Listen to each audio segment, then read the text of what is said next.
बिस्मिल्लाहिर्रहमानिर्रहीम। अस्सलाम वालेकुम अज़ीज़ स्टूडेंट्स, उम्मीद करता हूँ कि आप सब खैरियत से होंगे। आज हम सेकंड ईयर के 7 चैप्टर का जो टॉपिक पढ़ने जा रहे हैं वो है सोर्सेज ऑफ ऑर्गेनिक कंपाउंड्स।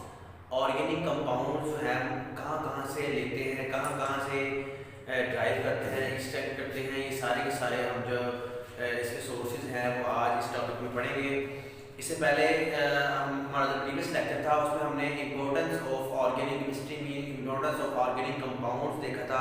अगर आपने वो मेरा वीडियो लेक्चर नहीं सुना, वीडियो लेक्चर नहीं लिया हुआ तो काइंडली वो लेक्चर पहले देख लें, क्योंकि हमारे डेली लाइफ में उसके क्या क्या यूजेस हैं ऑर्गेनिक कंपाउंड्स के, उसका आपको अंदाजा हो जाएगा।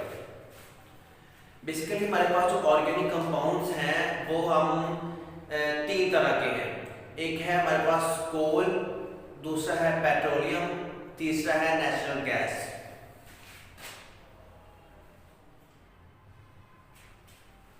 कोल, पेट्रोलियम, थर्ड वन है नेचुरल गैस। इन तीनों को हम आज डिटेल से पढ़ेंगे। कोल कैसे बनता है और इसके क्या क्या यूजेस हैं, कहाँ कहाँ इसमें से कौन कौन से कंपाउंड्स हम ले सकते हैं, पेट्रोलियम कहाँ से लेते हैं, इसके क्या यूजेस हैं, कहाँ कहाँ से हम उसको जो ड्राइव करते हैं, नेचुरल गैस है वो हम कहाँ से लेते हैं, उसके क्या क्या यूजेस हैं, ये सारे के सारे हम आज इस टॉपिक में पढ़ेंगे। ये तो हमारे पास जो है वो सोर्सेज दिए गए हैं जहाँ से हम छोटे कंपाउंड्स जो हैं वो ड्राइव करते हैं, लेते हैं। लेकिन ये जो 3 बेसिक हमारे पास चीज़ें हैं ये कहाँ से हम ड्राइव करते हैं। इससे पहले हमने पढ़ा कि जो हमारे पास ऑर्गेनिक केमिस्ट्री है वो बेस करती है लिविंग थिंग्स पे। लिविंग थिंग्स कौन सी होती है? जानदार चीज़ें। जानदार चीज़ें मतलब हर वो चीज़ जो सांस लेती है, बढ़ती है, फलती फूलती है, वो जानदार चीज़ें कहलाती हैं। वो जब हम चूँकि मुसलमान हैं, हमारा ईमान है कि अल्लाह ताला के नबी जो है वो आए पहले, उन्होंने बहुत सी उम्मतें आई, उम्मतों ने अपने नबियों की नाफरमानी की, तो क्या हुआ कि कई ऐसे जो थे उम्मतें उन पर पत्थरों की बारिश कर दी गई, किसी पर जो सैलाब जो है वो आ गया, किसी को ज़मीन बोस कर दिया गया। तो ये सारे उसे जो ट्रीज थे, एनिमल्स थे, जो उसके अलावा जो ह्यूमन बीइंग्स थे, वो सारे के सारे क्या हो गए? ज़मीन में बरिड हो गए। उन सब के बरिड होने से उनकी केमिकल डिकम्पोजिशन हुई, जिसकी वजह से हमारे पास ये 3 जो है बेसिक चीज़ें जो है ड्राइव की गई। इससे पहले जो है आप इस बात को ध्यान में रखें, ये जो 3 हमारे पास बेसिक चीज़ें हैं ये कहाँ से ली जा रही हैं? ये हमारे पास ली जा रही हैं from living things. Living things की केमिकल डिकम्पोजिशन होने की वजह से ये तब तीनों चीज़ें जो है हमारे पास आती हैं। अब हम वन बाय वन इन तीनों की जो है वो डिस्कशन करते हैं। फर्स्ट ऑफ ऑल हम देखते हैं कोल।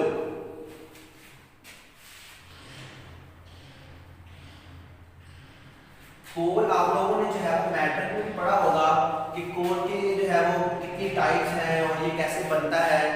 कोल बेसिकली हमारे पास जो है जब ट्रीज जो है वो बरिड हो जाते हैं मोर देन 1500 जो है वो मिलियन ईयर से ज़्यादा जो है कोई चीज़ बरिड जो हो जाती है, जानदार चीज़, उससे हमारे पास जो है वो कोल बनता है।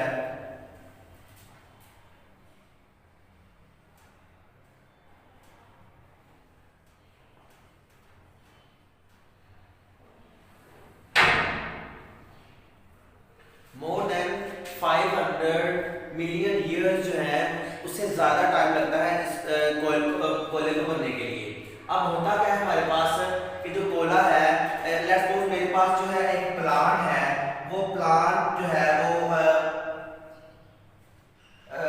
अभी जो है वो जिंदा है, इसका इम्यून सिस्टम है, इसमें सारे के सारे प्रोसेस हो रहे हैं, लेकिन इसकी भी कोई ना कोई एज है। जब ये हमारे पास ये वाला जो प्लांट है गिर जाएगा, गिरने के बाद बरिड हो जाएगा, इसका इम्यून सिस्टम खत्म हो जाएगा, तो इसकी जो है वो डिकम्पोजिशन होगी।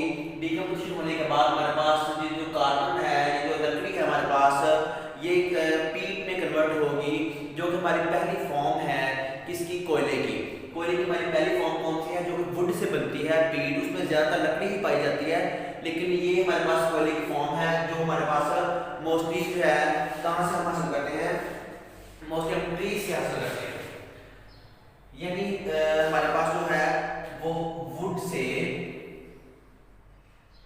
क्या बना, पीट बना। कैसे बना? वुड से हमारे पास जो पीट बना है वो बना हमारे पास बैक्टीरियल केमिकल रिएक्शन की वजह से। बैक्टीरियल केमिकल रिएक्शन की वजह से हमारे पास ये बना।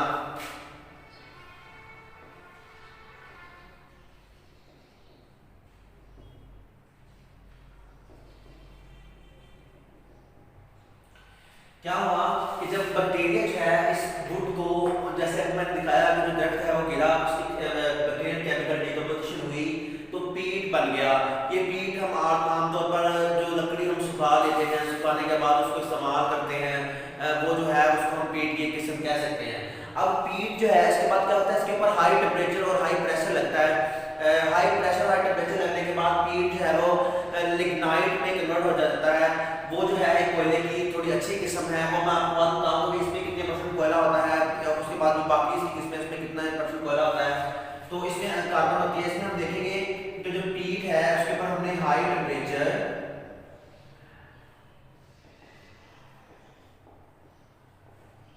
एंड हाई प्रेशर लगाने के बाद हमारे पास लिग्नाइट में कन्वर्ट हो गया। पीट जो है उसमें लिग्नाइट में कन्वर्ट हो गया। लिग्नाइट में कन्वर्ट हुआ, इससे हमारे पास क्या हुआ कि हमारे पास जो यहाँ इसमें कार्बन थी, वो कार्बन की मकदार जो है, क्वांटिटी जो है, अमाउंट जो है वो बढ़ जाएगी लिग्नाइट में। अब लिग्नाइट के बाद हमारे पास आता है बिटुमिनस। ये भी एक जो है वो कोयले की किस्म है। ये भी हमारे पास क्या होता है कि मिलियन ऑफ ईयर्स जो है इसको बनने में लगते हैं। ये जो है बिटुमिनस में हमारे पास कन्वर्ट हो जाता है। बिटुमिनस यहाँ पे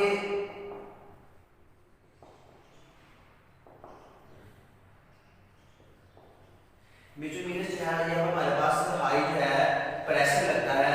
और एक बात बताऊं कि हमारे पास यहाँ पे टेम्परेचर है ना, टेम्परेचर हमारे पास जो है वो 500 से 5000 से जो है अबव होता है। लेकिन यहाँ पे आग क्यों नहीं लगती? यहाँ पे आग इसलिए नहीं लगती कोयले को, वैसे तो हमारे पास जो कोयला होता है वो आग लगने के लिए होता है, लेकिन ये हमारे पास जो कोयला है उसको आग क्यों नहीं लगती? वो आग इसलिए लगती क्योंकि हम ये जो सारे का सारा जो रिएक्शन हो रहे होते हैं ये हमारे पास एब्सेंस ऑफ द ऑक्सीजन में हो रहे होते हैं। और हमें पता है कि आग लगने के लिए ऑक्सीजन की जरूरत होती है, लिहाजा यहाँ पे आग लगने की कोई पॉसिबिलिटी नहीं होती, जिसकी वजह से जो है कन्वर्ट हो रहा होता है किसी पीट से फिर लिग्नाइट में फिर बिटुमिनस में। उसके बाद इसकी आखिरी किस्म है एंथ्रासाइट। इसके और जो है इसके प्रेशर लगने की वजह से इसके और केमिकल डिकम्पोजिशन होती है, जिसकी वजह से हमारे पास एंथ्रासाइट बनता है। ये जो है कोयले की प्योर फॉर्म है। इसके हम अभी यूजेस देखेंगे कि इसके क्या क्या यूजेस हैं और कहाँ हम इसको इस्तेमाल करते हैं। ये अभी आपने देखा है कि कोयले की जो है इसमें वुड से पीट, पीट से लिग्नाइट, लिग्नाइट से बिटुमिनस, बिटुमिनस से एंथ्रासाइट जो है हमारे पास यूज होता है। अभी इनके यूजेस देखेंगे। ये जो हमारे पास है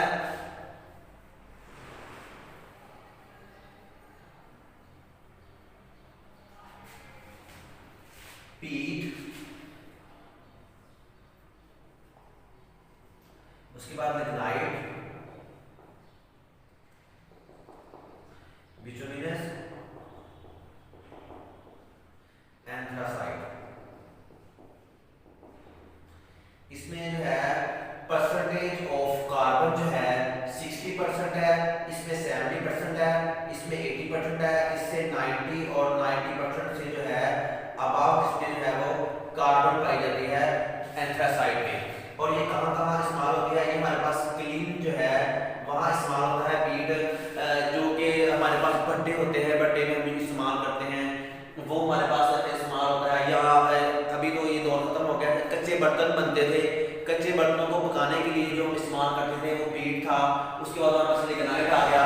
इसमें चूंकि हमारे पास 70% है वो कार्बन है, तो हम 70% कार्बन है, ये हमारे पास कहाँ भी होता है? हमारे पास थर्मल पावर स्टेशन में इस्तेमाल होता है। उसके बाद हमारे पास ये thermal power station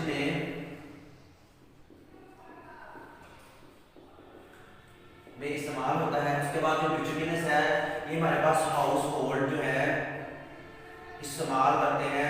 let's suppose आप जब कोयला लेके आते हैं, जिसे आप गैसी कोयला कहते हैं, जो हमारे पास इस्तेमाल करते हैं हम टिक्के कबाब वगैरह बनाने के लिए, वो हमारे पास बिटुमिनस होता है। उसके बाद एंथ्रासाइट है, ये प्योर फॉर्म है, ये हमारे पास काफ़ी इस्तेमाल होती है, ये हमारे पास इंडस्ट्री में इस्तेमाल होती है।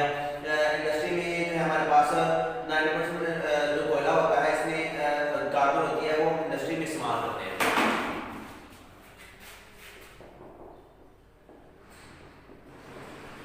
आप इसको नोट कर लें, इसमें से एमसीक्यू पूछा जा सकता है कि कितनी कितनी परसेंट कार्बन पाई जाती है और कहाँ कहाँ ये यूज होते हैं।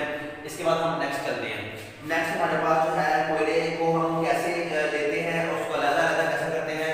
अभी हमने जो है कोयला देखा कि 4 किस्म का कोयला है। इसके बाद हमें अलग-अलग करने के लिए क्या प्रोसेस से गुजरना पड़ता है और क्या क्या हम इसमें बड़ा करते हैं। एक एग्जामिनेशन पॉइंट ऑफ व्यू के लिहाज से कार्बोनाइजेशन एक आता है, कार्बोनाइजेशन जिसे कहते हैं, इसको आप नोट कर लें। कार्बोनाइजेशन हमारे पास जो है, इसमें हम जो हमारे पास कोयला होता है, कोयले में से जो ऑर्गेनिक कंपाउंड को एक्सट्रैक्ट करते हैं in the absence of air. इसमें हमारे पास जो है हम एब्सेंस ऑफ एयर जो है वो इस्तेमाल करते हैं, क्योंकि अगर एयर होगी तो हमारे पास आग लग जाएगी। इसमें 5000 सेंटीग्रेड तक हमारे पास टेम्परेचर मैक्सिमम चला जाता है, तो इसे हम कार्बोनाइजेशन कहते हैं। आपने याद रखना है कि कार्बोनाइजेशन जो है वो ऑर्गेनिक कंपाउंड्स को ड्राइव करने के लिए, लेने के लिए हम in the absence of air जो रिएक्शन करवाते हैं, हमारे पास कार्बोनाइजेशन कहलाता है। जी, तो कार्बोनाइजेशन में मैं बता रहा था, कार्बोनाइजेशन में हमारा जो है 500 सेंटीग्रेड तक मैक्सिमम टेम्परेचर जाता है, लेकिन मिनिमम जो है हमारे पास ये 400 सेंटीग्रेड से लेकर 500 सेंटीग्रेड तक ये हमारे पास जो है टेम्परेचर रहता है। लेकिन ये हमारा मैक्सिमम है और ये हमारा मिनिमम है, यहाँ तक हमारा टेम्परेचर जा सकता है। इसके बाद हमारे पास आता है जी फ्रैक्शनल डिस्टिलेशन। फ्रैक्शनल डिस्टिलेशन क्या है हमारे पास? फ्रैक्शनल डिस्टिलेशन हमने पढ़ा हुआ है 10th क्लास में भी, लेकिन ये है कि हमारे पास ऑर्गेनिक कंपाउंड, इसमें हम बॉइलिंग पॉइंट के लिहाज से सेपरेट आउट करते हैं अकॉर्डिंग टू बॉइलिंग पॉइंट। अब जिसका बॉइलिंग पॉइंट ज़्यादा होगा वो हमारे पास जो है वो बाद में हमारे पास जो है वो सेपरेट आउट होगा, जिसका बॉइलिंग पॉइंट कम होगा वो जल्दी सेपरेट हो जाएगा। मतलब कि हम बॉइलिंग पॉइंट के लिहाज से ऑर्गेनिक कंपाउंड्स को अलग-अलग करने का जो है फ्रैक्शनल डिस्टिलेशन कहलाता है। उसके बाद ये थोड़ा हिस्ट्री, पाकिस्तान में जो काम चल रहा है, साइंटिस्ट का ये ख्याल है कि पाकिस्तान में जो है 180 बिलियन टन के राउंड अबाउट कोयला मौजूद है, जिसमें डिफरेंट एजेंसीज, डिफरेंट इंडस्ट्रीज जो है वर्क कर रही हैं कोयले को निकालने के लिए। वो एग्जामिनेशन पॉइंट ऑफ व्यू के लिहाज से हमारे पास इतना इंपॉर्टेंट नहीं है, एक दफ़ा आपने उसको बस रीड आउट कर लेना है। उसके बाद हम चलते हैं, नेक्स्ट है नेचुरल गैस। पाकिस्तान में जो नेचुरल गैस है वो पाई जाती है। आखिर में होता यह है कि जो हमारे पास कोयला होता है, कोयले को हम अगर नहीं निकालते तो कोयले की मजीद डिकम्पोजिशन होती है, जिससे पेट्रोलियम बनता है। पेट्रोलियम की डिकम्पोजिशन के बाद हमारे पास जो बनता है वो नेचुरल गैस बनती है। अभी हम नेचुरल गैस को देखते हैं। नेचुरल गैस बेसिकली है क्या? नेचुरल गैस हमारे पास जो है वो लो बॉइलिंग पॉइंट ऑर्गेनिक कंपाउंड्स हैं, लो बॉइलिंग पॉइंट्स वाले ऑर्गेनिक कंपाउंड्स हैं। इसमें बेसिकली हमारे पास मीथेन आ जाती है, उसके बाद इथेन आ जाती है, उसके बाद मेरे पास इसमें प्रोपेन आ जाती है। ये बेसिकली तीन जो है, इसमें 80% से कम जो है मीथेन होती है। बाकी ये दोनों जो है इनकी फ्रैक्शन कम है, लेकिन क्योंकि ये भी गैसेस है हम इसको इग्नोर नहीं कर सकते, लिहाजा इसमें ये इसकी भी फ्रैक्शन पाई जाती है। और ये हमारे पास जो है वो डिफरेंट पर्पस के लिए हमारे पास नेचुरल गैस जो है वो यूज की जाती है। हमारे पास जो इसके बाद हमारे पास ये कहाँ यूज होती है? ये हमारे पास CNG आपने सुना होगा, कंप्रेस्ड नेचुरल गैस। उसमें हमारे पास CNG, ये जो हमारे पास low boiling point natural gas जो है वो इस्तेमाल होती है। CNG के अलावा हमारे पास जो है ये पावर जनरेशन में इस्तेमाल होती है।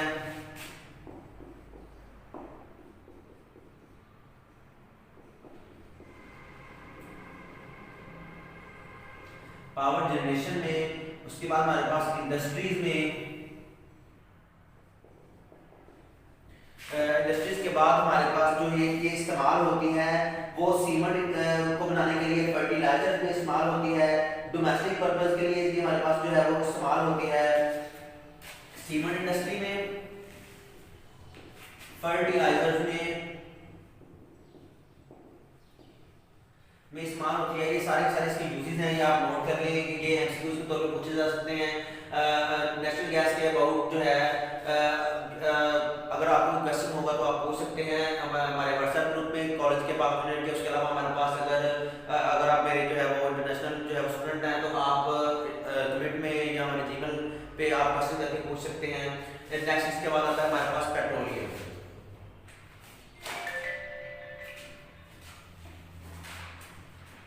पेट्रोलियम हमारे पास जो है डार्क ब्राउनिश कलर की जो है वो क्रूड ऑयल होता है। बाज़ का की डार्क ब्राउनिश होता है, बाज़ का की हमारे पास है रेड ब्राउनिश होता है, जो कि हम जमीन से हासिल करते हैं। ये क्रूड ऑयल होता है। वैसे तो क्रूड ऑयल जो है बेसिकली हमारे पास ब्लैक कलर का होता है।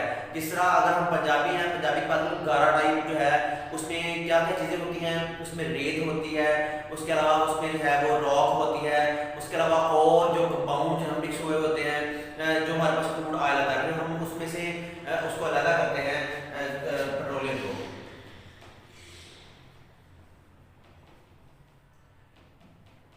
इसकी डेफिनेशन मैं आपको बता देता हूँ। पेट्रोलियम की डेफिनेशन हमारे पास जो है refining form of mineral oil है। Refining form of mineral oil, ये हमारे पास है पेट्रोलियम कहलाता है। पेट्रोलियम हमारे पास फ्रैक्शनल डिस्टिलेशन से हम इसको सेपरेट आउट करते हैं। उसके अलावा ये विस्कस लिक्विड होता है, ये गाढ़ा लिक्विड होता है। अलग करने के बाद हमारे पास कैरोसिन ऑयल आता है, डीजल आता है, पेट्रोलियम आता है। ये आप बखूबी जानते हैं कि डीजल कहाँ पे इस्तेमाल होता है हमारे यहाँ, पेट्रोल कहाँ पे इस्तेमाल होता है। उसके अलावा हमारे पास जो कैरोसिन है जिसको मिट्टी का तेल बोलते हैं वो हमारे पास जो है कहाँ इस्तेमाल होता है।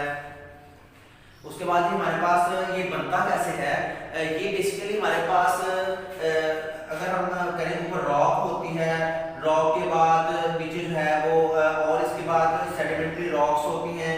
उसके बाद हमारे पास यहाँ पे गैस होती है,